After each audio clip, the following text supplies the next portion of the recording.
پاکستان وایي له افغانستانه د بهرنیو ځواکونو وتل د په سوله پروسه کې د پرمختګ سره وتړل شي.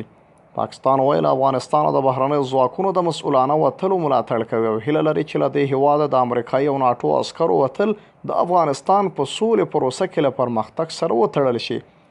د پاکستان د بهرنیو چارو وزارت له لوري په خپره شوې خبرپاڼه کې راغلي چې یاد هېواد په افغانستان کې د دایمي ثبات او سولې د تامین ملاتړ کوي او په دې برخه کې تر خپله وسه هڅې روانې ساتي. خبرپاڼه کې وړاندې راغلي چې پاکستان له افغانستانه د بهرنیو ځواکونو د مسؤلانه او له افغان لوري سره په همغږۍ له وتلو ملاتړ کوي او ټینګار یې دا دی چې د امریکایي او ناټو عسکرو د وتلو بهیر د سولې په پروسه کې له پرمختګ سره وتړل شي. خبرپاڼه کې پاکستان ټینګار کړی چې د افغانستان قضیه نظامي حل نه لري او باید له سیاسي هڅو په ګټه اخیستنې د حل هڅه وشي.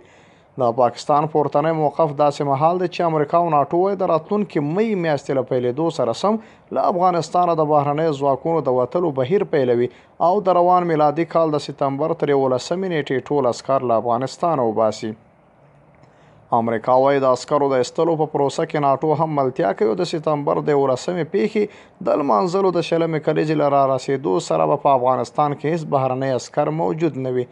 امریکا پر پاکستان، هند، روسیې، چین او نور سیمه ییزو هیوادونو غږ کړی چې له افغانستانه ملاتړ روان وساتي.